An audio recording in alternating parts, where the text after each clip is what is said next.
우리 여러분 모두를 축복합니다. 오늘 은퇴식을 가지시는 이덕수 장로님 우리 네 분을 축복합니다.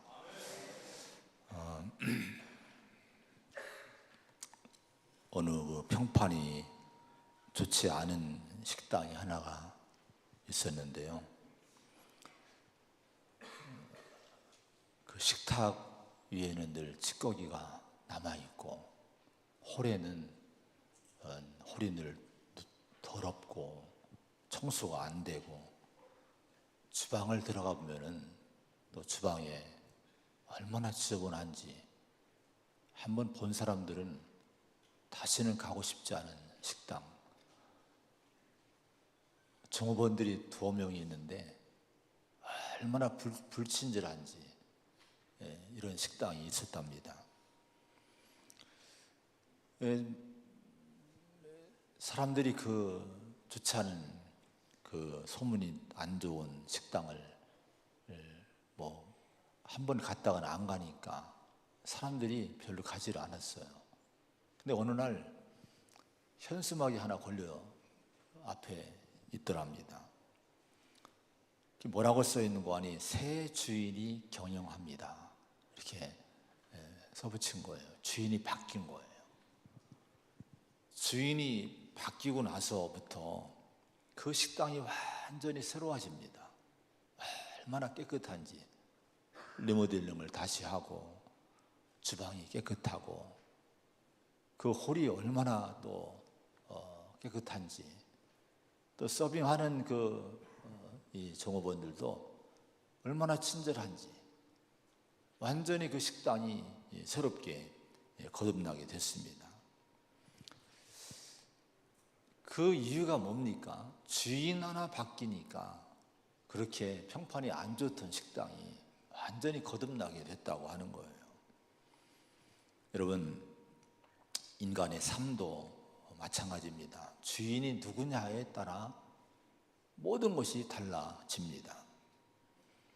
로마서 1장에 28절부터 31절까지 말씀을 보면은, 이 말씀을 메시지 성경, 유진 피터슨이 번역한 메시지 성경으로 보면은 이렇게 번역을 했어요. 세상은 지금 지옥판이 벌어졌습니다. 아주 신랄하게 그런 단어를 써서 번역을 한 거예요. 지옥판이 벌어졌다. 악이 들끓고 욕망의 아수라장이 벌어지고 악독한 중상모략이 판을 치고 시기와 무자비한 살인과 언쟁과 속임수로 사람들은 이 땅에 삶을 지옥으로 만들어 버렸다. 이렇게 오늘의 현실을 그 성경 말씀에 적용하면서 번역을 했습니다. 왜 이렇게 세상이 지옥판이 벌어지고 있나요?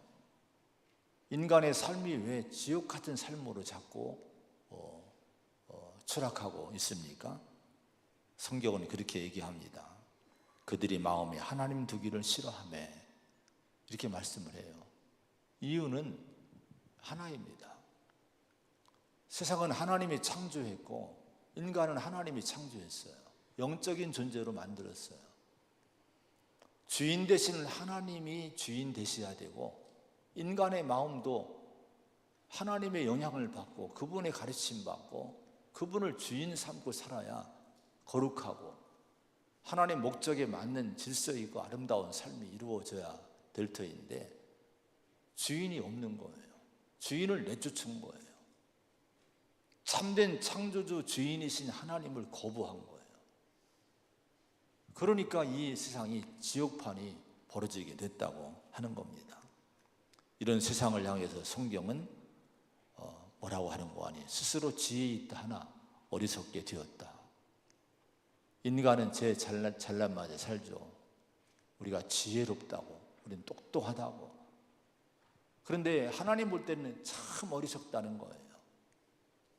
하나님이 만드신 이 세상을, 그 좋은 기회를 지옥판으로 만들고 있으니 얼마나 인간이 어리석은가, 성경은 분명한 진단을 해주십니다. 이런 세상에 하나님은 태초부터 자신과 함께 하셨던 말씀이셨던 예수님, 영원한 생명을 갖고 계시고 참빛 되신 예수님을 세상에 보내셨습니다. 그분이 세상의 문제는 죄의 문제지 않습니까? 이 세상 죄를 지고 가는 하나님의 어린 양이 되게 하시려고 예수님이 이 땅에 보내신 거예요. 그분이 우리를 위해서 어린 양 되셔서 우리 죄의 문제를 때문에 죽으시고 부활하셨습니다. 지난주에 말씀 가나의 혼인잔치, 그 혼인잔치가 벌어졌지만은 포도주가 떨어짐으로 말미암아 그 잔치의 기쁨이 사라집니다. 결혼하고 가정을 갖고 사람들이 그렇게 많이 모여서 축복하고자 하지만은 그 작은 거 하나 때문에 파장이 될 형편이 떨어진 거예요. 근데 주님이 그 가정에 가셨어요. 그리고 물이 변하여 포도주 되게 하신 표적을 통해서 그 가정을 완전히 새로운 기쁨의 가정으로 만들어 주셨습니다. 예수님이 그 가정의 주인 되니까 그 기쁨이 잃어가던 가정이 다시 기쁨을 회복했다는 거예요. 여러분, 이것은 세상의 축소판입니다. 가나의 혼인잔치 집은 세상의 축소판인 거예요. 세상에 아무리 사람들이 먹고 마시고 장가들고 시집가고 집 사고 뭐 공부하고 아무리 사람들이 모인들, 여러분, 주인 없는 인생, 하나님 없는 인생을 살면 지옥판이 벌어지게 되는 거예요. 기쁨이 다 사라지게 되는 거예요. 근데 이런 이 가정에 주님이 가셔서 기쁨을 회복했잖아요. 그것은 우리에게 말씀해 주시는 거예요. 이 세상의 주인으로 오신 예수님을 주님으로 영접을 하라는 거예요. 우리 주 예수님을 진정으로 주님의 자리에 모셔드리라고 하는 겁니다. 주인이 바뀌면요, 식당 하나도 바뀌지 않습니까? 우리 가정이 주인이 바뀌면 우리 가정이 바뀌어요. 내 인생의 주인이 바뀌면 내 인생이 완전히 변화가 됩니다. 내가 주인 되지 말아야 돼요. 삭개오에게 주님은 찾아가셨지 않습니까? 물질이 주인 됐던 사람, 자기가 주인 됐던 사람, 이런 삭개오를 찾아가서 주님이 나무에 올라가 있는 삭개오를 쳐다보시면서 삭개오야, 내려와라. 오늘 내가 내 집에 거해야 되겠다, 이렇게 말씀했어요. 여러분, 삭개오가 올라가 있던 높은 이 자리는요, 실은 상징적인 거예요. 키가 작아서가 아니라 실은 우리가 지금 너무 높은 데 올라가 있다고 하는 거예요. 그런 삭개오를 쳐다보시면서 주님이 삭개오야, 내려와라. 속히 내려와라. 내가 오늘 네 집에 들어가겠다, 이렇게 말씀을 하십니다. 오늘 이 시간 저와 여러분이 지금 눈을 마주치고 있지만요, 제 시선을 여러분 의식하지 마시기 바랍니다. 오늘 저와 여러분을 쳐다보고 계시는 삭개오를 쳐다봤듯이 오늘 저와 여러분을 쳐다보고 계시는 주님의 눈을 의식해야 돼요. 지금 여러분 모두를 지금 쳐다보고 계십니다. 그리고 속히 내려와라. 지금 내가 앉은 자리가 주님의 자리, 하나님의 자리인데 거기서 내려와야 된다는 거예요. 그리고 주 예수님을, 하나님을 내 인생의 보좌의 중심에, 내 인생의 주인으로 모시라는 거예요. 주님 주님 하지만 진짜 예수님이 주님이십니까? 내 삶의 주인이십니까? 그분을 주인으로 모실 수 있는 저와 여러분 되기를 축원을 드립니다. 놀라운 변화와 놀라운 역사가 있을 줄로 믿습니다. 오늘 말씀은 예수님이 예루살렘을 찾아가십니다. 6월절에. 근데 여기에 성전에 가셔서 예수님이 엄청나게 화를 내시는 거예요. 채찍을 만드시고 짐승들을 다 쫓아내시고 또 상을 엎으시고, 환전상들의 상을 엎으시고 진노하시고 분노하시는 예수님의 모습을 보여줍니다. 예수님이 왜 이렇게 분노하시는가? 이 인자하신 자비로우신 사랑이 많으신 그분이, 늘 위로하셨던 그분이 왜 여기서는 화를 내실까? 왜 진노하실까? 그것은 우리가 영적으로 자꾸 변질되고 타락하고 추락할 때 주님은 분노하시고 진노하시는 거예요. 여러분, 왜 타락을 합니까? 왜 변질됩니까? 예루살렘이 변질된 이유, 성전이 변질된 이유가 뭡니까? 성전의 주인이신 하나님, 예루살렘의 주인 되시는 하나님을 주님으로 모시지 않았기 때문에 그런 거예요. 인간이 주인 되고 성직자가 주인 되고 사람들이 주인 되고 살다 보니까 이 신앙이 추락하고 변질되고 타락합니다. 이걸 보시고 한탄하시면서 이 성전을 다 뒤집어 엎으신 거예요. 영적 타락의 현상이 분명하게 보여지는데요. 많은 모습으로 그 현상을 볼 수 있지만은 오늘 말씀 속에 나오는 이 말씀에서 영적인 타락의 현상들을 몇 가지 봐야 돼요. 사람들이 특별히 성도들이 영적으로 변질되고 믿음이 자꾸 식어지고 타락할 때 나타나는 그 현상이 뭔가 하는 첫째는요, 교회나 성도가 물질의 탐욕의 욕심에 사로잡힙니다. 물질이 내 주인 되는 거예요. 이 물질 문제에 너무 여러분 욕심내고 탐욕을 부리고 이것 때문에 죄를 짓고 그러면 이건 지금 타락의 지금 증세가 지금 심각하게 나타나고 있는 거라고 하는 겁니다. 13절, 14절에 보면은 예수님이 6월절이 가까웠을 때 예루살렘 올라가셨죠. 그리고 이제 성전을 가십니다. 이 6월절에는요,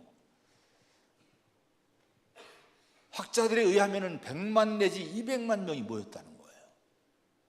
엄청난 사람들이 이 국내에서뿐 아니라 전 세계에서 이 디아스포라 흩어진 유대인들이 이 절기를 지키기 위해서 예루살렘으로 순례자가 돼서 모여드는 거예요.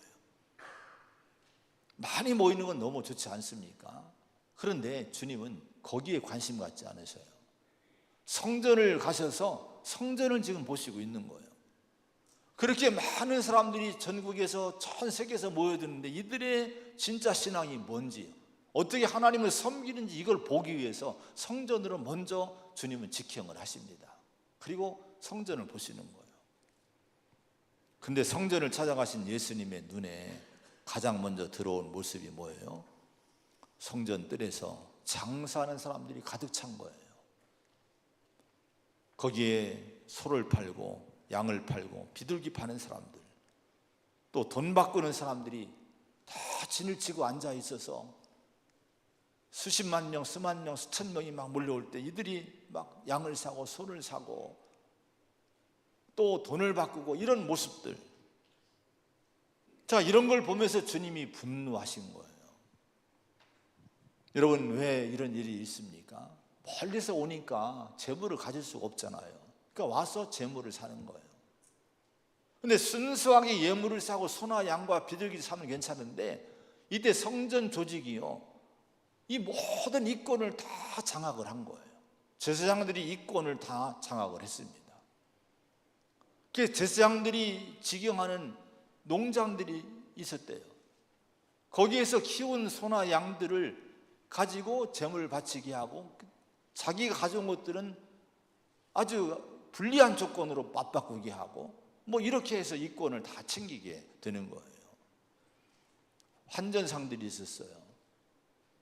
통용되던 많은 돈들이 있었는데 드라크마, 데만, 디나리온 이런 게 있었는데 이것은 성전세를 성전에 쓰는 돈으로는 사용하지 않았어요. 세겔이라는 걸로 성전 통용되는 돈으로 정해놨는데요, 이걸 바꾸는 거예요.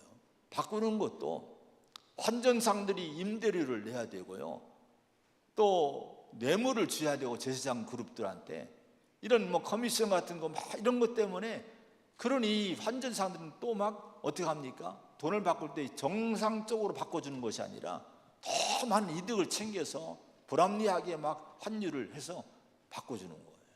그게 얼마나 이 안이 지금 어떻게 변질되어 있습니까? 여러분, 이 성전은 이미 어떤 영적인 축제가 아니에요. 영적인 절기가 아니에요. 이권을 챙기는 장사치들이 가득 찬 상업 축제가 여러분 되고 마른 거예요.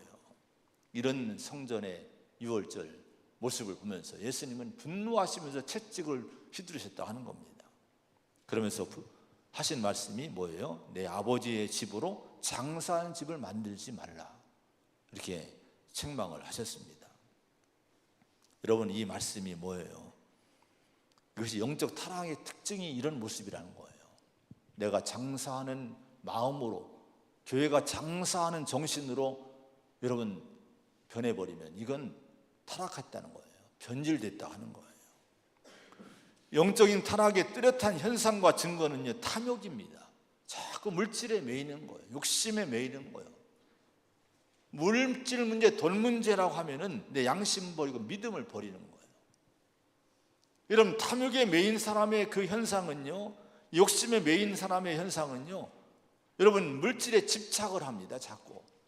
그래서 이 어떤 진리보다도, 신앙보다도, 거룩한 생활보다도 물질 문제만 걸리면 이 물질 때문에 아주 눈이 뒤집어지는 거예요. 마음이 그리 가 있는 거예요. 또 한 가지는 과도한 염려예요. 생활의 염려. 이게 다 마음에 하나님을 의지하는 믿음보다도 물질의 마음이 가 있기 때문에, 돈이 중심이 되기 때문에 자꾸 생활의 염려에 빠지는 거예요. 근데 예수님은 이 생활의 염려에 대해서 영혼의 가시라고 했습니다.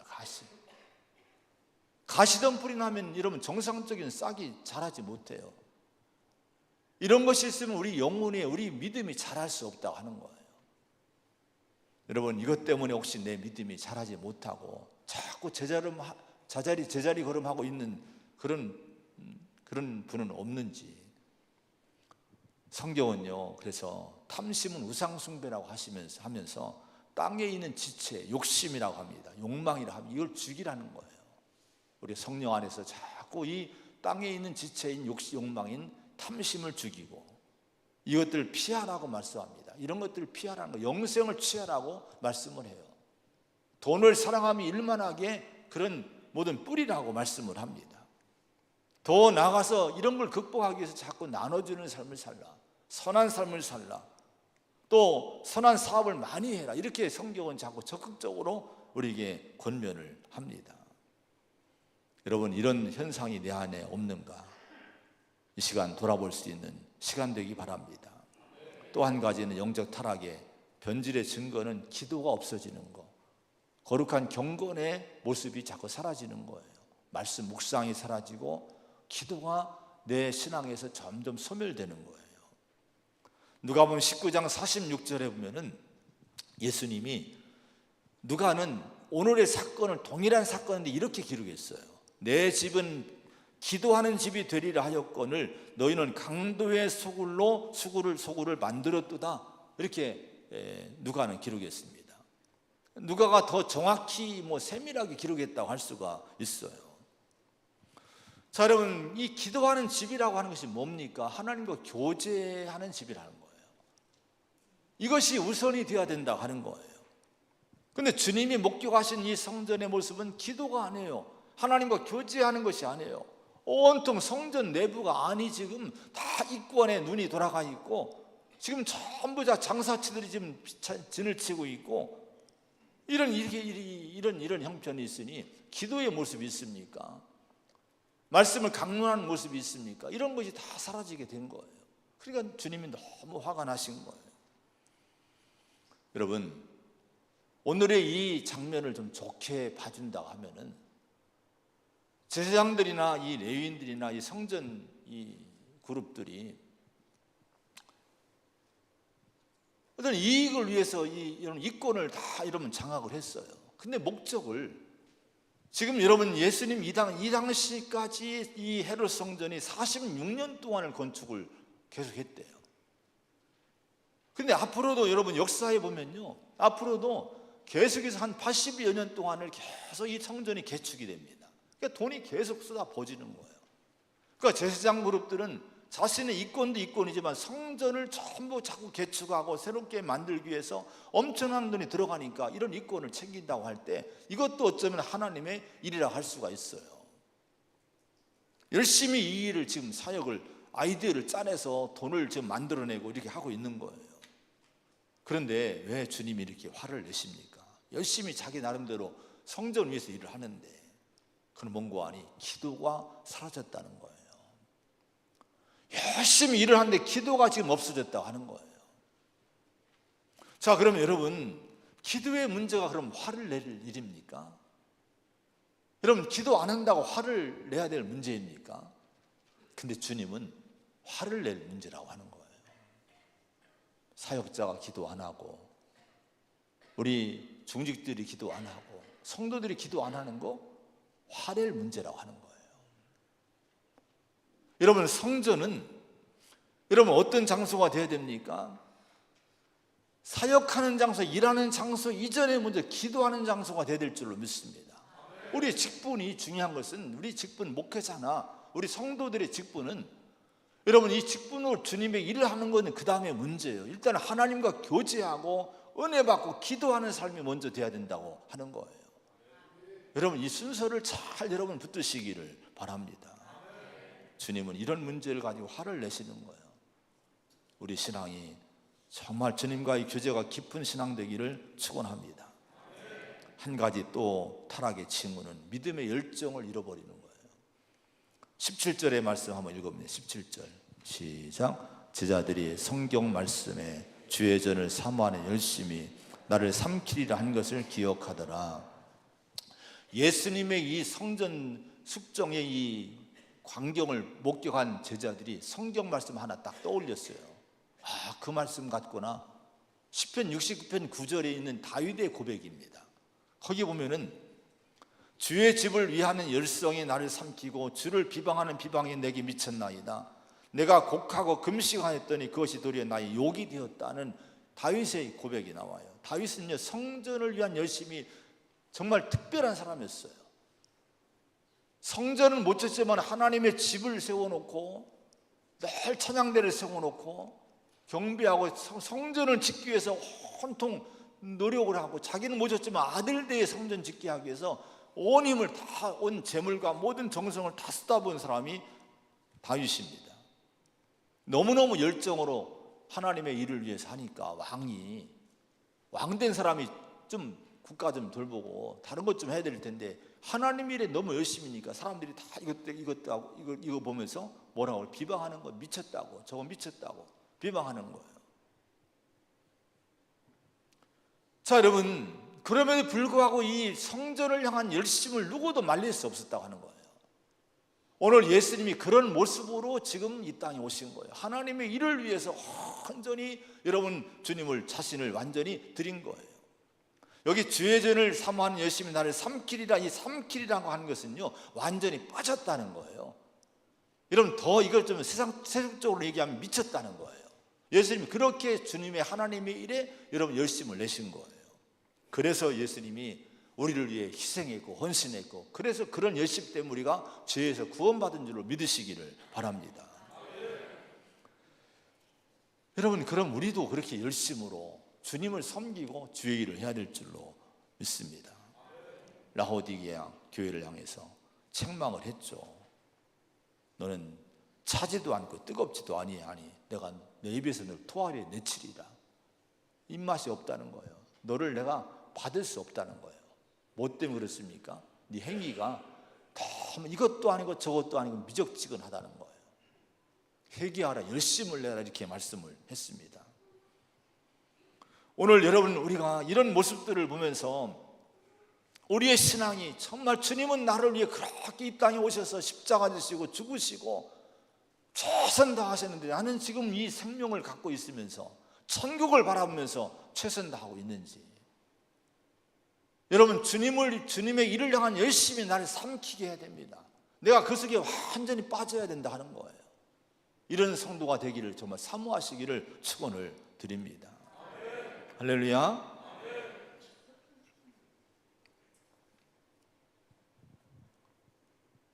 우리 이덕수 장로님 오늘 은퇴식을 가지셔요. 지난 주일 지방에 때 은퇴하시고 교회에서 이제 은퇴식을 이제 해드리는 거예요. 우리 장로님 네 분을 보면요, 오늘 말씀을 이렇게 보니까 참 이분들이 예수님을 주인으로, 인생의 주인으로 모신 다음에 참 올곧게 달려오신 거예요. 2009년도에 장로가 되시고 지금까지 한 14년, 15년을 정말 잘 달려오신 모습을 자체를 볼 수가 있어요. 오늘 탐심의 욕심의 문제, 이걸 보니까요, 이분들이 욕심이 없어요. 여러분이 모르는요, 우리 교인들이 아무도 모르는 이분들의 헌신이 얼마나 큰지 몰라요. 저만 안 알고 있는 헌신들이 있어요. 어려운 교회들, 어려운 목회자들에서 정말 이분들이요, 이름 없이 이렇게 엄청난 헌신을 하셨어요. 기도 생활, 이분들 2-4분 거의 새벽기도 안 빠집니다. 목수일을 하십니다. 우리 장로님이. 목수일이 얼마나 힘든지 몰라요. 우리가 사랑이 집 짓기 때문에 해보니까 얼마나 그 일이 얼마나 어려운지 몰라요. 그래도 그렇게 노동하시고도요, 새벽에 2-4분이 이 새벽자들을 지키시는 거예요. 주의 성전을 향한 열심이 얼마나 크신지, 봉사의 자리 거의 이분들이 계십니다. 참 여러분, 달려갈 길을 잘 달려오고 믿음의 선한 싸움을 잘 싸우시면서 장로의 일을 마쳤다고 저는 봐요. 정말 축복을 드립니다. 우리가 이 길을 가야 될 줄로 믿습니다. 18절의 말씀 한번 읽어보면 18절입니다. 시작. 이에 유대인들이 대답하여 예수께 말하기를 네가 이런 일을 행하니 무슨 표적을 우리에게 보이겠느냐. 유대인들이 대답하여란 단어는요, 정죄했다는 거예요. 비난했다는 거예요. 강렬하게 예수님께 반발한 거예요. 그러면서 네가 왜 이런 일을 하냐 이거예요. 뭐 때문에 무슨 자격 가지고 이런 일을 하느냐. 증거를 대라는 거예요. 표적을 보이라는 거예요. 자, 이렇게 이런 표적을 보이라는 증거를 대라는 이 성전 당국자들의 요구에 예수님이 뭐라고 대답을 했습니까? 19절 말씀 한번 봅니다. 19절부터 시작. 예수께서 대답하여 이르시되 너희가 이 성전을 헐라 내가 사흘 동안에 일으키리라. 할렐루야. 성전을 헐어라, 내가 사흘 만에 일으키겠다. 유대인들은 보이는 성전을 생각했는데 예수님은 뭡니까? 자기 죽음을 얘기한 거예요. 자기 육체의 죽음을 얘기한 거예요. 나중에 22절에 보면은 또 한번 마지막 읽어봅니다. 마지막 시작. 죽은 자 가운데서 살아나신 후에야 제자들이 이 말씀하신 것을 기억하고 성경과 예수께서 하신 말씀을 믿었더라. 나중에 제자들도 그게 그거구나, 그 말씀이 그 말씀이니까 이걸 아는 거예요. 십자가 죽으셨다가 사흘 만에 부활하신 그 부활을 목격한 다음에 이거구나 깨닫게 된 거예요. 그래서 여기 기록을 한 겁니다. 여러분, 성전을 측정하시는 이 예수님의 이 권위, 그 권위의 그 근거를 대라고 요청했을 때에 예수님이 여러분 자신의 십자가의 죽음과 부활하심으로 표적을 보이라고 말씀한 대로 여러분 그대로 그렇게 하신 거예요. 그럼 예수님의 죽으심과 부활은 어떤 증거입니까? 로마서 1장 4절에 죽은 자들 가운데서 부활하사 능력으로 하나님의 아들로 선포되셨으니라고 말씀합니다. 예수님이 죽음에서 부활하심으로 말미암아 하나님의 아들이심을 분명히 표적을 보였다는 거예요. 증거를 보였다는 거예요. 세상의 문제는 뭐의 문제입니까? 죄와 사망의 문제예요. 근데 예수님이 이 죄와 사망의 문제를 다 해결해 주십니다. 십자가에 우리 죄를 대신해 죽으심으로 죄의 문제가 해결됐습니다. 여러분, 부활하심으로 사망의 문제, 죽음의 문제가 해결해 주신 거예요. 세상에 그 어떤 여러분 지도자도 없고 어떤 여러분 종교에 여러분 신도 없어요. 오직 이 예수님만이 우리 인생의 진정한 주인이심을 믿으시기 바랍니다. 이분이 이 땅에 오신 거예요. 우리 앞에 서 계신 거예요. 다른 사람, 다른 어떤 존재도 우리 주인이 되면 안 됩니다. 이분이 주인 돼야 돼요. 내 죄의 문제, 사망의 문제를 해결해 주신 예수님이 내 주인 되신다면 여러분 우리 인생이 놀랍게 변화될 줄로 믿습니다.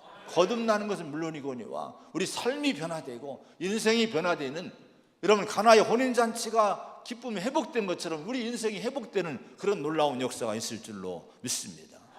이 은혜를 우리 모두가 예수 그리스도를 주님으로 모시는 가운데 영원히 누리시기를 간절히 축원을 드립니다. 기도합니다. 하나님 아버지, 주인 잃은 세상은 참으로 지옥의 삶을 살아가고 있습니다. 아버지, 주인 되신 예수님이 이 땅에 오셔서 우리를 구원하셨고 하나님의 자녀 삼으셨습니다. 그러나 그럼에도 불구하고 진짜 예수님을 내 인생의 주님으로 모시고 살지 못할 때 영적으로 변질되고 타락할 수밖에 없음을 오늘 말씀하십니다. 이런 타락과 이런 변질이 내 인생에 없도록 정말 예수를 내 인생의 주님으로 온전히 모시게 하여 주옵소서. 예수밖에 없음을 믿습니다. 죄의 문제, 사망의 문제 해결하실 예수님, 부활하신 예수님이 분명한 표적을 보이셨으니 이 예수님을 내 인생의 주인으로 모시고 인생을 살게 하여 주시옵소서. 예수님의 이름으로 간절히 기도하옵나이다. 아멘.